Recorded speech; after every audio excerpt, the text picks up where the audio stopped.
नमस्कार साथियों, मैं शाइम हसन और इस समय मेरठ में हूं।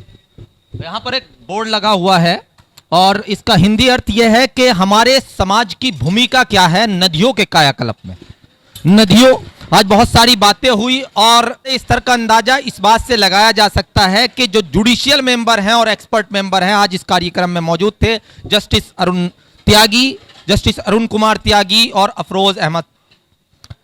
लेकिन सबसे उल्लेखनीय बात यह है कि इस प्रोग्राम को करने वाले कौन है। जरा सा एक बार इस तरफ जो है कैमरा घुमा दें।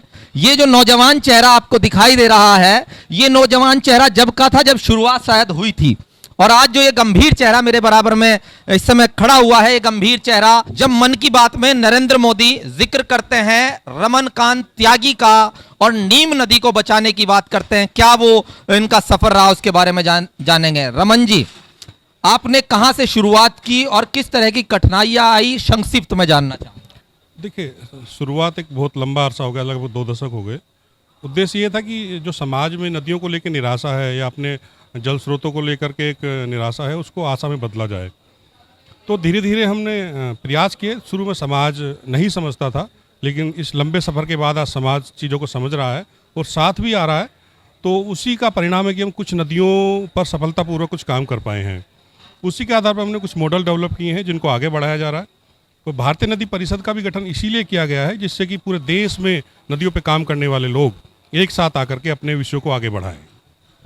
क्या लगता है कि इसके पीछे नदियां जो विलुप्त हुई हैं, नदियों का जो एक तरीके से यह बुरा हाल हुआ है, इसके पीछे क्या वजह मानते हैं? ये एक देखिए 3 कारण हैं नदियों के इस समय विलुप्त होने के, मतलब उनके दुर्दशा के। प्रदूषण, पानी की कमी और अतिक्रमण, ये तीनों समाज और कुछ ऐसे तत्व जो सीवरेज है या इंडस्ट्रियल वेस्ट है उसके कारण हुआ है। तो ये सब चीज़ें हम मैनेज नहीं कर पाए, उसका ही परिणाम रहा कि ये ऐसा हुआ है। तो हम देखते हैं कि क्या इसको करना है, कैसे इसको सुधारना है, तो उसके कुछ तरीके हम डेवलप कर रहे हैं। समाज को जोड़ रहे हैं, सरकार को जोड़ रहे हैं। जो भी हम काम कर रहे हैं पॉजिटिव वे में सरकार के साथ मिलकर के कर रहे हैं, समाज के साथ मिलकर कर रहे हैं, क्योंकि अकेला हम नहीं कर सकते। समाज और सरकार जब मिल जाएंगे तो काम आसान होता है और अच्छा होता है। सबसे बड़ी बात नमामि गंगे परियोजना, जिसमें आम नदियों को भी शामिल किया गया है। अब पहले नहीं था, पहले गंगा के लिए था।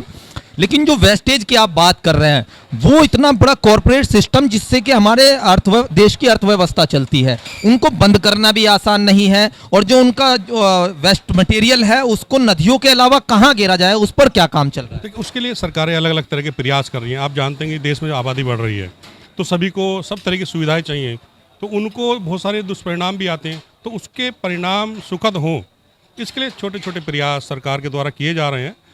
सॉलिड वेस्ट मैनेजमेंट कैसे हो, सीवरेज का निस्तारण कैसे हो, इंडस्ट्री कैसे अपने आप पे लगाम लगाएं, समाज कैसे नदियों के साथ जुड़े। तो ये काम धीरे धीरे चल रहा है, क्योंकि एक दिन का काम नहीं है।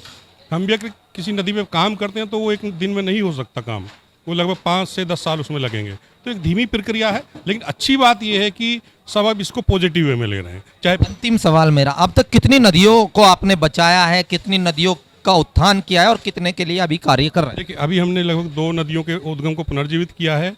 उसमें काली और नीम है। हिंडन के ओरिजिन को खोजा है और लगभग हमारे मॉडल के आधार पर देश में करीब 40 से 45 नदियों पे काम चल रहा है। उसी को लेकर के हम इंडियन रिवर काउंसिल हमने बनाया है, जिसके आधार पर हम आगे बढ़ रहे हैं। धन्यवाद हमसे बात करने के लिए। हम चाहेंगे कि आपका सफर इसी तरीके से चलता रहे। लेकिन समाज की भूमिका, आपकी भूमिका क्या है? आपकी भूमिका इस कार्य में क्या है? यदि आप ये समझ जाएंगे तो ये कार्य आसान हो जाएगा। आज प्रदूषण पर बात होती है, लेकिन जैसा कि कहा कि जब तक कि समाज नहीं चाहेगा, यहाँ पर जो अफरोज साहब बैठे हुए हैं वो अपना एक बता रहे थे कि विदेशों के अंदर भी लोग अहिंसावादी तरीके से महात्मा गांधी के तरीकों पर जो है काम कर रहे हैं। 2 मिनट का समय मिल जाएगा? कुछ मेरे सवाल हैं वो मैं करना चाहूँगा।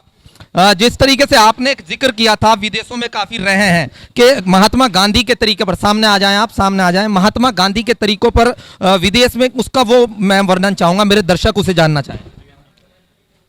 विदेशों में क्या है कि महात्मा गांधी जी का जो कंट्रीब्यूशन है, और वो कंट्रीब्यूशन जो है अहिंसा पर निर्भर था कि बिना कुछ हिंसा के हम अपने काम को करा लें।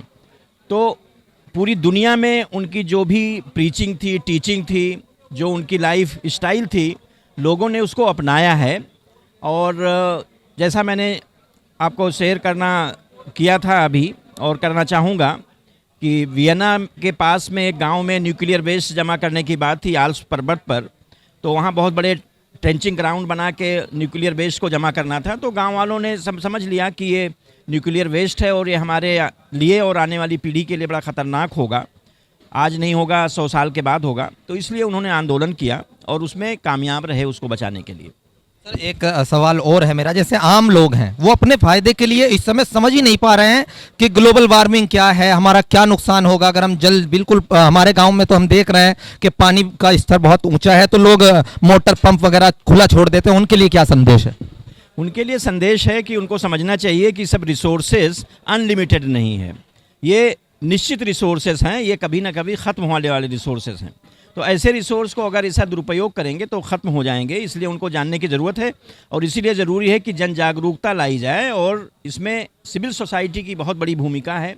पढ़े लिखे जो लोग हैं, काबिल इंटेलेक्चुअल्स, उन सबको आगे आना चाहिए और सिविल सोसाइटी को, जैसे पहले गांव में काम होता था कि पंचायत के माध्यम से या गांव के जो जानकार लोग हैं वो बैठकर फैसला करते थे ज़मीनों के लिए कि कैसे ज़मीन का प्रबंधन करेंगे, फसलों के लिए कैसे करेंगे, ये सब चीज़ें ख़त्म हुई हैं। फिर से उसको रिवाइव करने की ज़रूरत है और उम्मीद करते हैं कि जब जन जागरूकता हो जाएगी, लोग जान जाएंगे कि पर्यावरण के नुकसान से क्या हमको हमारा भविष्य, और डर बहुत ज़रूरी है। और ये वो डर है कि अगर एक बार कहीं नुकसान हो गया किसी चीज़ का तो उसको भरपाई करना बड़ा नामुमकिन सा काम है। तो डर और डर कानून का भी होना चाहिए। अभी एक जिक्र यहाँ पर हुआ था कि भोपाल में करोड़ों रुपए का जो अतिक्रमण उसको हटाया जा रहा है, इसलिए अतिक्रमण करने से पहले किसी भी तालाब पर सोचे और पढ़ा लिखा समाज जो है खास करके वो अपनी जिम्मेदारी समझे। जुड़ रहिएगा मेरे साथ में शाइम हसन, परफेक्ट खबर आपकी आवाज आप तक।